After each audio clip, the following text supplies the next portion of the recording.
Assalamualaikum warahmatullahi wabarakatuh. Pada video kali ini saya akan membahas bab ketiga, yaitu networking models. Jadi di sini materi yang akan kita pelajari yaitu yang pertama ada konsep networking models, kedua TCP/IP models, ketiga TCP/IP model application layer, TCP/IP model transport layer, TCP/IP model network layer, TCP/IP model data link dan physical layer, encapsulation dan decapsulation, dan OSI. Kita masuk ke materi yang pertama, yaitu konsep networking model. Ketika kita berbincang terkait dengan networking model, maka ini sangat identik sekali dengan yang namanya jaringan komputer. Yang kita ketahui bahwasanya jaringan komputer mengacu pada perangkat komputasi yang saling terhubung serta dapat bertukar data dan berbagi sumber daya satu sama lain. Untuk terjalinnya proses bertukar data tersebut, diperlukannya aturan yang mendefinisikan bagaimana kumpulan komputer agar bisa saling komunikasi. Nah, aturan tersebutlah yang disebut dengan networking models. Jadi, bagaimana setiap vendor dapat saling berkomunikasi dengan open standard networking models yang tersedia. Untuk saat ini, open standard networking models yang tersedia dan terkenal ada dua, yaitu TCP atau IP model dan OSI model. Nah, langkah yang tepat dalam memasuki pembelajaran administrasi jaringan, seperti pada vendor apapun itu, baik itu Cisco, Mikrotik, Univer, ataupun yang lainnya, tentunya kita perlu menguatkan basic fundamental jaringan komputernya terlebih dahulu. Nah, langkah yang tepat untuk bisa mempelajari fundamental jaringan komputer ialah dengan mempelajari yang namanya networking model ya. Jadi, apa sih networking model itu? Jadi, networking model adalah suatu aturan yang mendefinisikan bagaimana kumpulan perangkat komputasi bisa saling terhubung dan komunikasi. Jadi, bagaimana antar vendor bisa saling berkomunikasi antara satu dengan yang lainnya. Dan untuk bisa saling berkomunikasi itu dibutuhkan aturan. Dan aturan itu disebut networking model.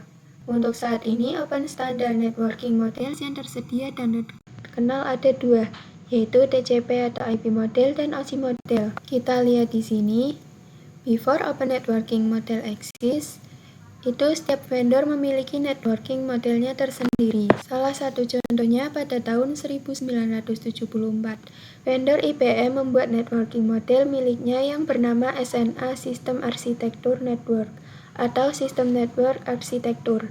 Maka dari itu, ketika setiap vendor memiliki networking model tersendiri, maka timbullah masalah. Nah, masalahnya apa? Masalahnya, jika suatu jaringan komputer itu terdiri dari beberapa vendor dan setiap vendor memiliki networking model tersendiri, maka itu akan timbul kesulitan untuk menghubungkan antara vendor karena mereka semuanya memiliki modelnya sendiri-sendiri. Maka dari itu, ada kala open networking model itu sebagai pembuka agar setiap vendor dapat saling komunikasi. Jadi, setiap vendor itu hanya menggunakan satu network dengan model yang sama, entah itu OSI model ataupun TCP atau IP model. OSI model itu dibuat oleh lembaga ISO International Organization for Standardization dan yang TCP/IP dibuat oleh lembaga Department of Defense. Untuk saat ini yang familiar dan yang sering digunakan adalah TCP/IP. Meskipun OSI model lebih sering dipakai untuk media pembelajaran, tapi tujuan dari keduanya sama, yaitu untuk terkoneksinya antar model. Nah, setelah open networking model eksis, muncul dan tersedia, maka setiap vendor bisa saling berkomunikasi karena menggunakan jenis networking model yang sama. Kita masuk ke materi TCP atau IP model. Saat ini, yang sering digunakan yaitu TCP/IP. Meskipun OSI model lebih sering digunakan sebagai media pembelajaran, akan tetapi tujuan keduanya itu sama. TCP atau IP model merupakan jenis networking model yang saat ini digunakan. Jadi, TCP atau IP itu mendefinisikan suatu protokol agar antar komputer utama yang berbeda network itu bisa saling komunikasi. Nah, untuk dapat memahami networking model ini, maka setiap networking model itu dipecah menjadi dua bagian. baru dan kecil yang disebut sebagai layer. Jadi untuk TCP atau IP model dan OSI model itu memiliki layers. Untuk OSI model itu dia memiliki 7 layer. Dan TCP atau IP secara dokumentasi terdiri dari 4 layers, yaitu Network Access, Internet, Transport, dan Application. Namun penerapan dalam real networknya lebih mudah untuk dipecah menjadi 5 layer, yaitu Physical, Data Link, Network, Transport, dan Application. Oke, kita akan membahas tentang layer-layer yang tersedia pada TCP atau IP model. Jadi, cara kerja networking model itu berdasarkan layers. Jadi, dipecah menjadi beberapa layer, di mana setiap layernya terdapat kumpulan-kumpulan protokol yang harus diikuti oleh setiap komponen, agar dapat saling berkomunikasi dengan komponen lainnya. Dapat disederhanakan bahwa tujuan dibuatnya networking model itu sebagai acuan aturan yang harus diikuti oleh pembuat perangkat atau vendor. Oke, kita masuk pada pembahasan layer pertama, yaitu application layer. Jadi, application layer itu berfungsi sebagai antarmuka dengan aplikasi yang mengatur bagaimana aplikasi dapat mengakses jaringan dan lalu membuat pesan-pesan berskala. Nah, tiap layer memiliki contoh service dari application layer seperti HTTP, POP3 untuk mengirim dan menerima email, SMTP buat email, IMAP sama SPT POP3, SSH buat remote, dan lain-lain. Nah, contoh dari HTTP itu digunakan ketika kita mengakses suatu web server. Kita ambil contoh dari application layer itu ketika kita sebagai pengguna atau klien kita request website ke suatu web server. Nah, suatu web servernya akan reply request jawabannya yang terdiri dari HTTP header, yang di dalamnya terdapat berbagai info termasuk info status yaitu 200. Oke, itu request yang dilakukan oleh klien dan berhasil. Adapun untuk 404 not found, itu request yang dilakukan tidak berhasil. Selanjutnya, selain HTTP header juga akan memberikan info seperti data yang sudah di-request. Jadi, secara otomatis, setiap kita menggunakan komputer untuk melakukan apapun pada jaringan komputer itu pasti menggunakan application layer.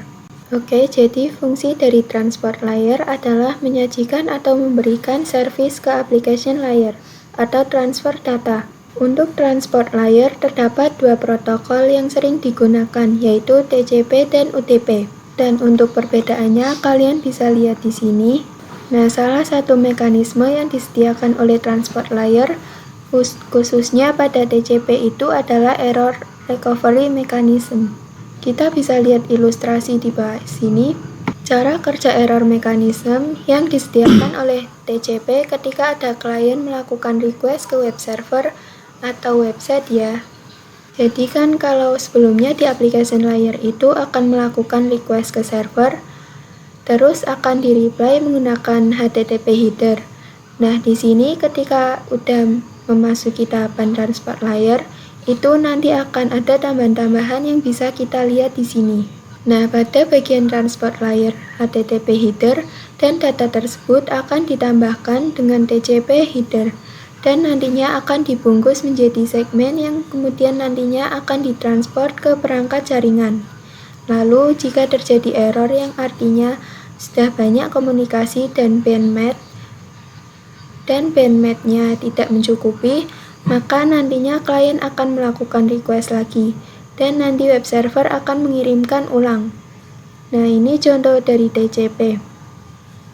Kalau yang UDP, misalkan klien melakukan request ke web server, terus nanti si web server akan mereply HTTP header dan juga TCP header, terus misalkan ada paket yang hilang. Nah, si UDP ini dia bodo amat, jadi dia langsung tetap ngirim ke klien. Kita lanjut ke materi yang kelima, yaitu TCP IP model network layer. Network layer hanya memiliki satu contoh protokol, yaitu IP atau biasa kita sebut IP address. Jadi IP merupakan singkatan dari internal protokol, yang dimana ini merupakan network layer. salah satu protokol dari network layer yang merupakan layer ketiga yang digunakan untuk mengadreskan komunikasi antar perangkat jaringan. Nah, IP itu menyediakan dua fitur yang sangat penting, yang dinamakan dengan addressing dan routing. Kita bahas yang pertama terlebih dahulu, yaitu addressing. Jadi, addressing itu kalau yang addressing itu ke IP address itu sendiri, yaitu memberikan nama pada perangkat di jaringan komputer, karena setiap perangkat jaringan memerlukan alamat unik di jaringan. Nah, nama di sini diidentikan dengan IP address, yaitu yang berbasis angka. Nah, jenis IP address itu ada dua, yaitu versi 4 dan versi 6.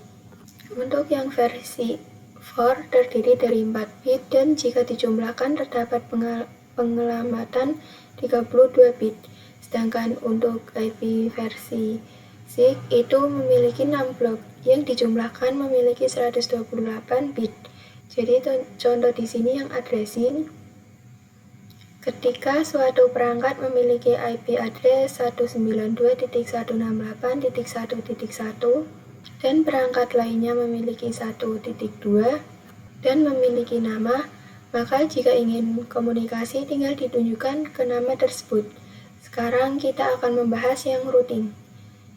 Jadi routing itu identik dengan istilah router. Nah, router itu memiliki cara kerja yang disebut dengan routing. Jadi, routing adalah salah satu fitur yang disediakan pada IP di bagian network layer yang bekerja layaknya kantor pos. Kita bisa ambil contohnya di sini. Jadi, misal kita ingin mengirimkan paket, pasti lewatnya kantor pos terdekat. Nah, nanti dari pos terdekat akan diantar ke router tercepat, mana yang bisa dicapai alamat yang dituju. Misal yang A, jadi layaknya bekerja seperti kantor pos. Oke, jadi fungsi dari transport layer adalah menyajikan atau memberikan service ke application layer atau transfer data. Untuk transport layer terdapat dua protokol yang sering digunakan, yaitu TCP dan UDP. Dan untuk perbedaannya kalian bisa lihat di sini. Nah, salah satu mekanisme yang disediakan oleh transport layer khususnya pada TCP itu adalah error recovery mechanism.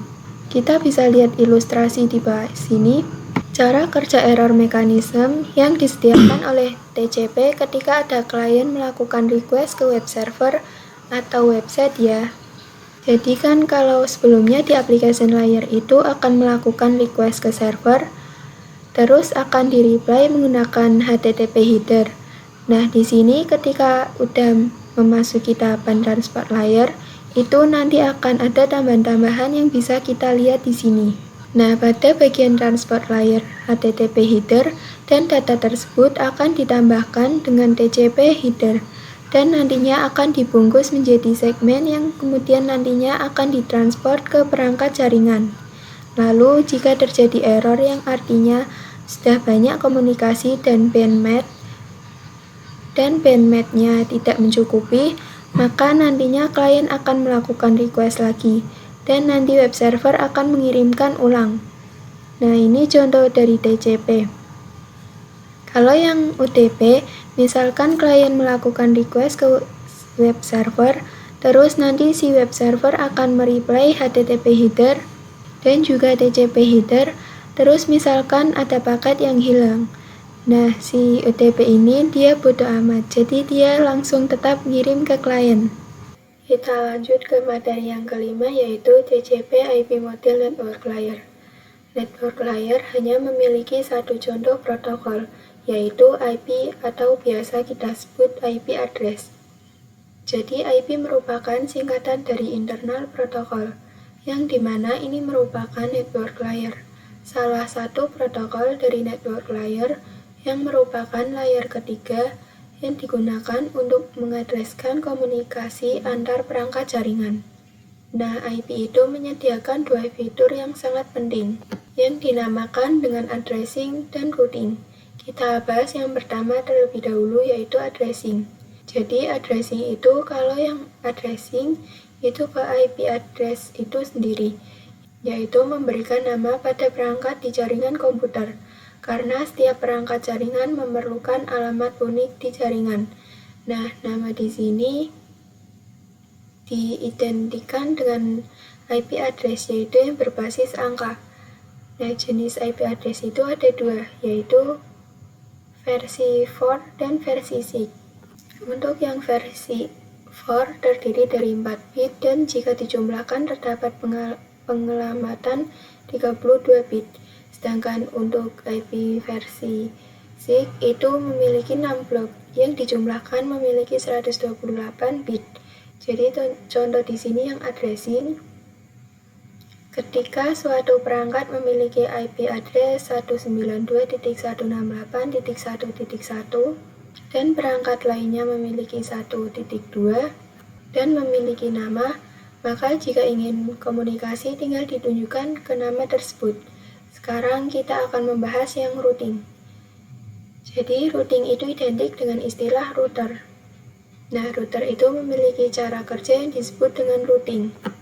Jadi, routing adalah salah satu fitur yang disediakan pada IP di bagian network layer yang bekerja layaknya kantor pos.